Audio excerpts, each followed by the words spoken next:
Hello, everybody, and welcome to another episode of Mafia Means Family podcast. I'm one of your hosts, Mafia Mom. I am the other host, Mini Mafia. Make sure to like, comment, subscribe, and hit the notification bell for more amazing content. All right, so we were gone for last week here, so apologies for that. We've had a very, very busy, hectic schedule lately, and unfortunately, we're not able to make time to go live or even to record. So apologies for that, but it was a great week other than that. Personally, though, how you doing, Mini Mafia? Great. Yeah, how's your last couple weeks been? My last couple weeks have been great. I have scored a total of 10 points at intramurals in the last 3 games. Yeah. So. And you finished off something else, right? What'd you finish? My football season. Football season. Unfortunately, we didn't win a single game. It was a rough season, but you got more playing time than any other 7th grader, which was something to be proud of for sure. Well, not any other 7th grader because Oliver's a 7th grader. I'm not sure that is, but either way, you did a really good job, and you stuck with it and came up with a lot of bumps and bruises, but you figured out how to push through it, right? And now, what's up next in our world? Basketball, my favorite sport. Basketball season starts. I could. So PJ's Mini Mafia is gonna be on modified this year, so he's playing up at the next level. His sister is gonna hopefully be on JV this year. And we will be coaching this year. So it should be a good time. But on to the Bills now, because that's why we're all here and that's what we want to talk about. So we were gone for 2 weeks. What'd you think of the last 2 weeks? Honestly, we came out with wins. Yeah. And I'm glad. I'm glad we came out with some wins. Very glad. Yeah. Because Josh statistically hasn't had a very good hasn't had very good games against the Jets. Oh, yes. Historically, yes. He had really struggled against the Jets. There was a graphic up. There was a graphic up during the game that was highlighting quarterbacks who have thrown the most interceptions versus one opponent. And like David Carr was on there versus the Chiefs. Obviously, he's out of that division now. I can't remember who the other guy that was on there, but Josh led the way. I think he had like 18 turnovers versus the Jets in 6 years, and that's horrible. Like that's averaging 1.5 a game, so that's horrendous. So and 3 a year. Yeah. So it felt good for him to go out there and win that game like that, right? Yeah. And then it boosted his confidence and like really everything to play against the Titans. Yeah, probably. I don't think he really needed a ton of confidence boost playing Titans, but he looked fired up in that game. There was one of my favorite channels to watch, other than Mafia Sports, of course, is I don't know. I'll just plug it. I guess is Buffalo Plus. I think they do a really great job. They have really great personalities and insightful stuff. But anyway, they do reporting and sideline photos during the game. So they have 2 photographers and they switch on and off. So they're at almost every single game, home and away. And one of the guys who does the photography, Dan, was talking about how in the Jets game, like Allen's always been a trash talker. Like that's part of what Allen does, but it's usually very subtle. He said he had never seen Allen the way he was during the Jets game. Like he was like openly like taunting the other team, and you could see it on the Dawson Knox touchdown. Like he's jabbering in that Jets player's face the whole time. He said from the time Allen came out on that field, he was just fired up. Every time he would go for a big run or a big play would happen, he would find a Bills fan in the stands to like celebrate with or high five or something. And like after that final run on 4th down, he took off like 30 yards down the field to celebrate. Like he was amped up for that game. And I think some of that spilled over to the Titans game too. Josh was mic'd up for the Titans game. He was? Yep. And he was running his mouth quite a bit, and he was in it. He was engaged for sure. So it was good to see. Do you remember seeing him in the Houston game, in the Baltimore game? He looked weird. Like he was just on the side with his head down and like just wasn't the Josh you're used to seeing. So good to see that change, right? Yeah. All right. He was just like out of the game, not focusing on it. I think he was getting in his own head. Yeah, maybe. I'm knock on wood here. He has not thrown an interception all year. True. I think he was getting in his head about that. Like, do not throw an interception. I've kept this streak up as long as I can. Do not throw an interception. It's only I want to say it's the 3rd time. I think they said it was the 3rd time a quarterback had started the first 7 games of the season without throwing a pick, and one of those times was back in like the 60s. So it was like before the NFL was what it was today. So it's really impressive. The other one was Alex Smith, who was very careful with the ball, for anybody who remembers him playing. All right, let's You remember Alex Smith? Yeah. Really? With the Chiefs or with the Niners? I remember him with the Redskins, the Chiefs, the Niners. Wow. Okay. Not the Redskins anymore, though, right? Yeah, the Commanders. All right. So now let's move on to reviewing the Titans game. Now, before we get into we can do defensive players of the game first because there's a funny story that goes along with the offensive player of the game, right? Okay. So let's go to defensive player of the game. Do you want to go first or second? I'll go second. Okay. So my defensive player of the game is going to be Greg Rousseau. I know he does not have the sacks he would like to have this year, but that guy is impacting a lot of plays, and he is getting other people's sacks, and he is forcing the QB to throw before he's ready. He is putting pressure on running backs in the backfield. He is just consistently winning on the line, and especially with Von's 4-game suspension, which I believe we have one more game of, he has really emerged as a top-end pass rusher off of the edge for us, and it's really good to see him take that jump. He is on schedule to have 8.5 sacks, which would be his high for his career. Mafia mom. When didn't Von Miller get suspended in week 2? No, week 3? No, it was way after that. Like week 4 or 5? Let's see. He missed the Jets. He missed the Titans. I could look it up, but why don't you go ahead and talk about your defensive player of the game? I don't know. Go ahead and talk about your defensive player of the game. My defensive player is Douglas. Rasul Douglas. Why Douglas? Because he almost had his first pick today. Sunday. Yeah, Sunday. Yes. He almost had his first pick on Sunday. It was so close. And he overall was pretty – he was playing well. He was in the right position. He had some good pass breakups. I thought he got called for a really bad pass interference. Yeah. That was unfortunate. So the suspension was announced October 1st. So if we go to Buffalo Bills schedule and we go, so the first game he missed was the Houston game. So he missed Houston, Jets, and Titans. So he has Seattle he has to miss, and then he's back for the Dolphins. Wait, so it was week 3 he got suspended. Yeah, whatever. So It was after the Ravens game, so that would be week 4. So he got suspended after week 4, going into week 5. Okay. So now let's talk about our offensive players of the game, right? And I agree with you on Douglas, by the way. I think he's playing strong. I think Benford and him have made a really great duo, and I think they're both making it very difficult for teams to be successful against us in the air. Yeah. Okay, well, before so I'll name my player, and I feel like this was kind of a given. Apparently, he was graded out as the second top wide receiver in the league last week, and it is welcome to the team, Amari Cooper. I think Bills fans all probably felt a little like, are you kidding me, on that first drop, because we've had issues with drops since Josh has been our QB. But he made up for it in a big way. And his first catch in a Buffalo Bills uniforms for a touchdown, that one catch he made, I think it was in the fourth quarter, where Josh completely threw it way too far outside, whether it was a miscommunication or not. The adjustment he made to that ball and his ability to bring it in, that's what Amari Cooper brings you. It was unbelievable.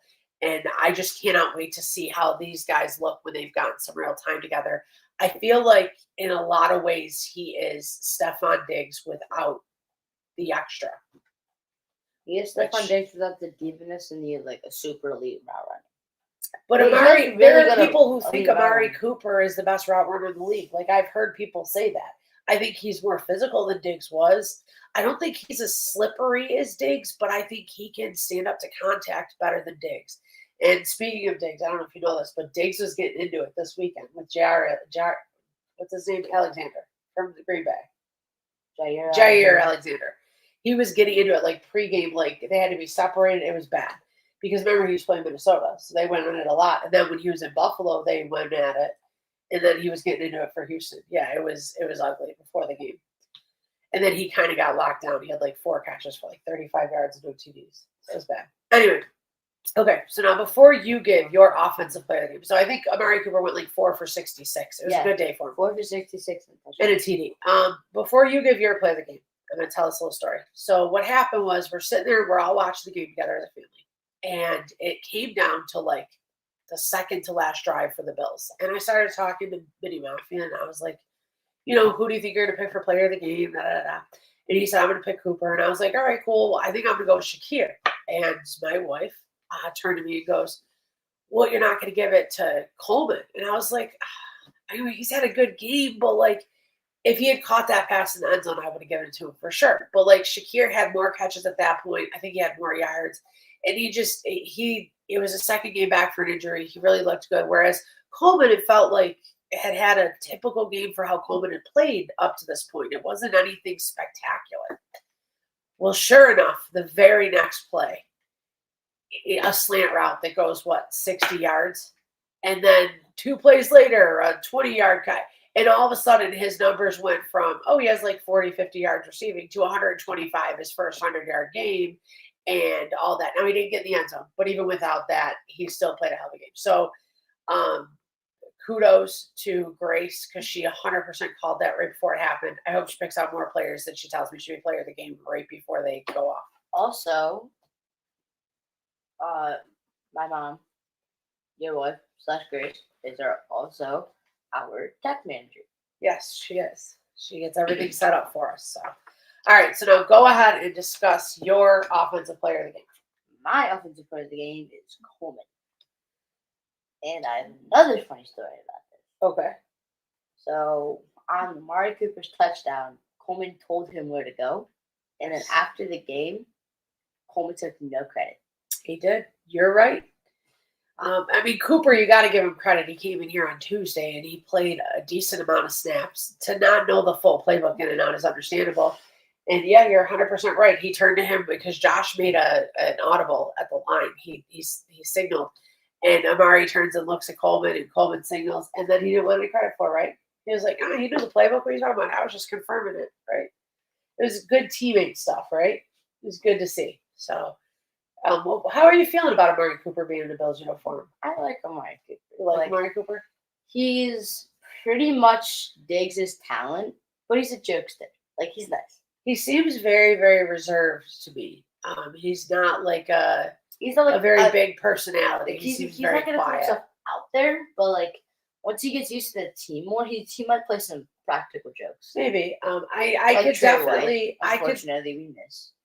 I could see him being a very calming influence on Josh, but I kind of more meant on the field stuff. Like, what do you think? Like, what does this do for the Bills this year to have Amari Cooper in there all of a sudden after approaching this year with we have no number one, everybody eats mentality? What do you think it does?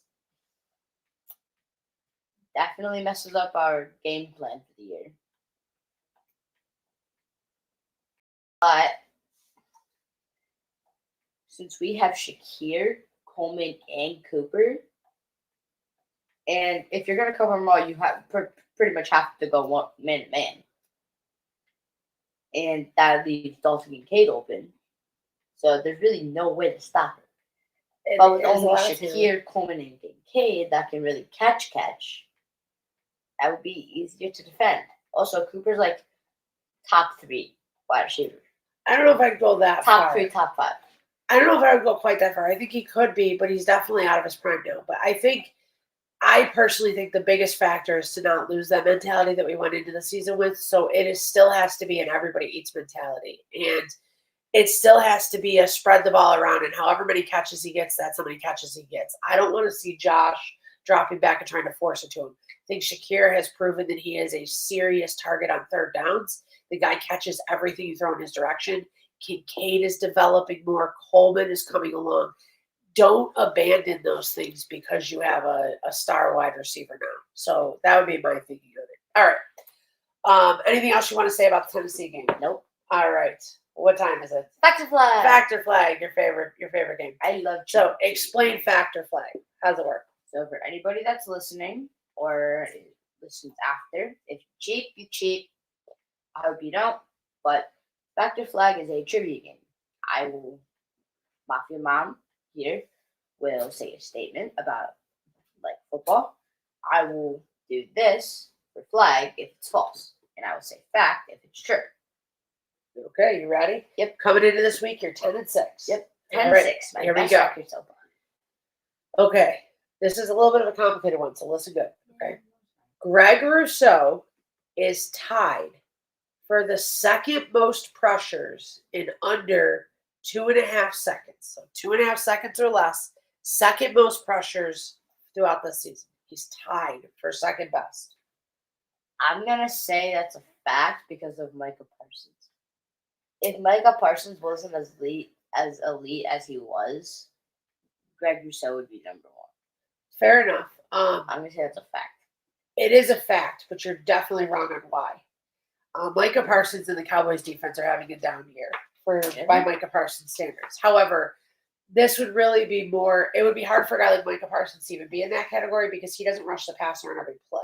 Greg Rousseau is essentially rushing the passer every down, and he's playing 70-80% of the snaps now. So you'd have to think lineman, not that next level of D. I would have thought it was Watt. That would have been what I thought. It's Myles Garrett, which also makes a lot of sense. And he's tied with a bunch of guys. But at the end of the day, he has gotten 17 pressures in 2.5 seconds or less from the snap of the ball. That is a crazy figure. He is, and this is not like a motor thing, like a Kyle Williams. This is like the anti-Kyle Williams. Kyle Williams got sacks because he never gave up on plays. Rousseau is beating his man off the line of scrimmage consistently. And that is impressive. And I can't wait to see him once Von Miller gets back in there because I think having it come at you from both ends like that, and Epinesa is really stepping up just all around. I'm very excited to see him continue to grow. Yeah, his career high throughout one season is only 18 for pressures to the quarterback in under 2.5 seconds. So if he's already at 17, he's gonna double that before the end of the year. It's seriously impressive how well he's gonna double that by week 13. Maybe. All right, so 1 for 1 so far, 11-6 in the season. You ready? Yeah. All right. Except for I have it pulled out. Seattle defense, which has struggled at times this year. Now they've had a lot of injuries, granted, but they have given up 100 yards rushing to opposing teams' running backs, not necessarily an individual running back, but the running backs as a whole in every game this season. They've given up at least 100 yards rushing. They've played a lot of teams. They've played Detroit. Have they played the Chiefs? No. Why? Because we played the Chiefs. Well, they can still play the Chiefs, but no, they haven't played the Chiefs. I'm gonna say that is a fact. Another fact. But I'm probably wrong on this. You are wrong on this one. That one is a flag. They have given up 100 yards rushing to opposing running backs in 5 out of 7 of the games. So it's still at a pretty high margin. Their defense is very middle of the pack.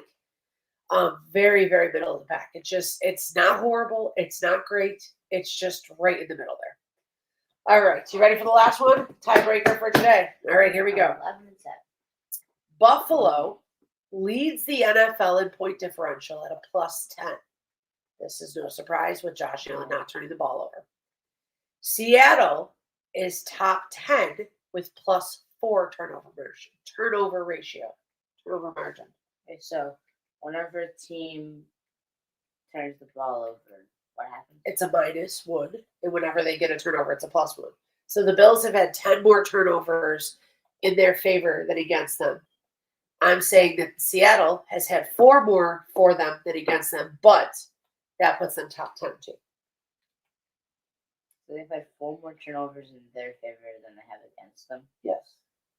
I mean, so maybe they forced 8 turnovers. They've only turned it over 4 times. Whatever it is, it's a +4. And that puts them top 10 in turnover differential. I'm going to say that's a flag. It's a flag. Okay. Which part of it do you think is a flag? The fact that it puts them top 10 or the fact that they're a +4 or what? +4 and You are absolutely right, sir. They are both wrong. So Seattle is actually 7th worst in the league, and they are a -3 in turnover ratio.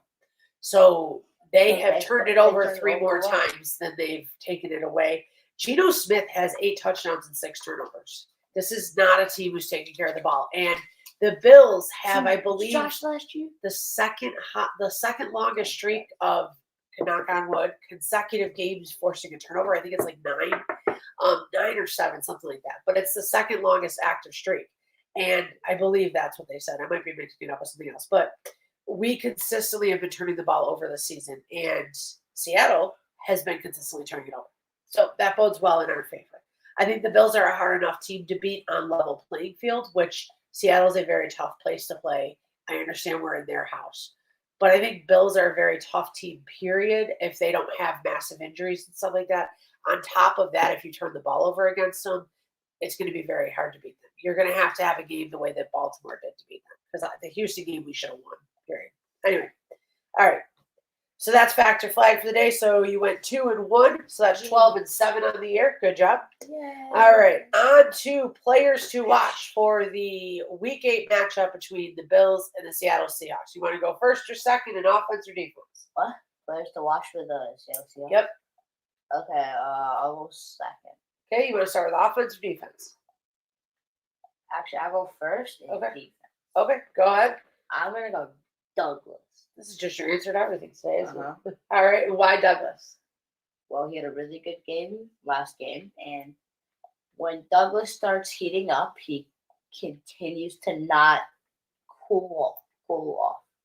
Fair He enough. continues to he continues to disrupt everything, Yeah.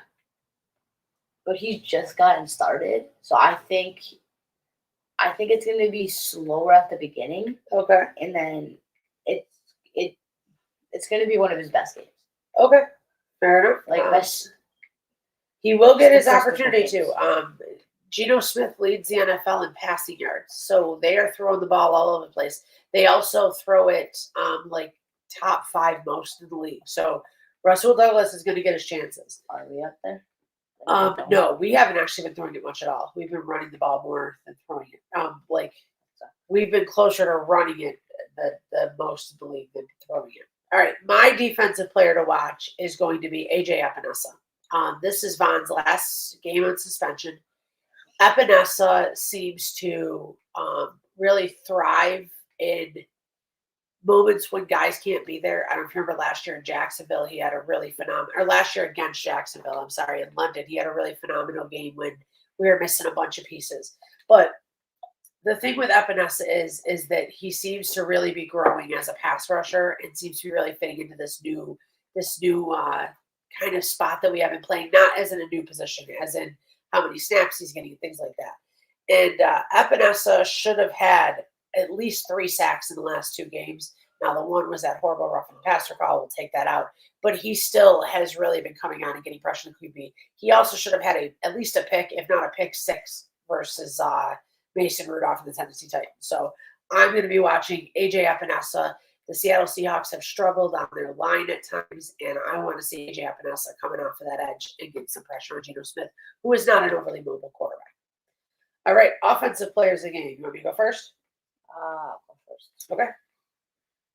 Mine is Cooper. All right, Cooper. So why Cooper?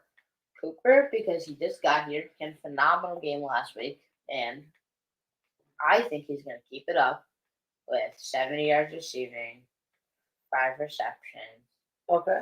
and a touchdown. Okay. All right, I like it. So that's about 14 yards a pop. That's very possible. He could definitely get behind the defense and break a long one. He is going to have a tougher matchup this week, I think. Yeah. But he'll have another week in the system, right? Practicing with Allen. But then again, they could line up, I forgot his name, but whoever would usually be on Cooper, line up on Coleman instead, because Coleman also can have a big day. He could, yes. I think they're more worried about Cooper at this point than Coleman, but yes, that is possible. Seattle's just starting to get healthy, so we haven't really seen a lot of what their defense can be. But one familiar face that we will see out there is Tyrell Dodson. And, sometimes when Bills players leave, it's harder to root for them than others. I want Tyrell Dodson to do really, really well this year, not this week. But he played a pivotal role as a backup for us and a special teams guy for us for years, and he's finally getting his shot. So good for him. He's been a starting linebacker for them, and he's been a leader on that team. So good for him. I'm excited to – I hope he does good things with what he has left in his career because the guy deserves it. He was very consistent when we had to bring him in off the bench for different injuries. So I want good things for him, just not this week. I will say that he is a liability in the pass game, in my opinion, and I don't think he can stay with Ray Davis or James Cook out of the backfield. Or Dalton Kincaid. I don't think they'll have him on Dalton Kincaid at all. I think they'll try to match safety up on him. He's been But good. there will be times where he possibly has to cover a running back out of the backfield, and I just don't see that being a possibility. He's gonna get cooked. All right, my offensive player to watch is, and I could have went a bunch of different ways with this, but I am going with Kincaid. I'm waiting for Kincaid to have a breakout game, and I feel like it's possible this could be it.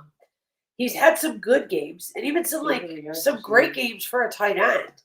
I'm waiting for him to transition into an elite weapon in the passing game and not just a really good tight end. And I think that game's coming. All right. Anything else you want to talk about players to watch for next week? No. Okay. So Josh Allen's stat line. Me first. Okay. Josh Allen broke 300 yards last week. He now has more 300-yard passing games than Jim Kelly, who played for many, many, many more years, but in a different era of football.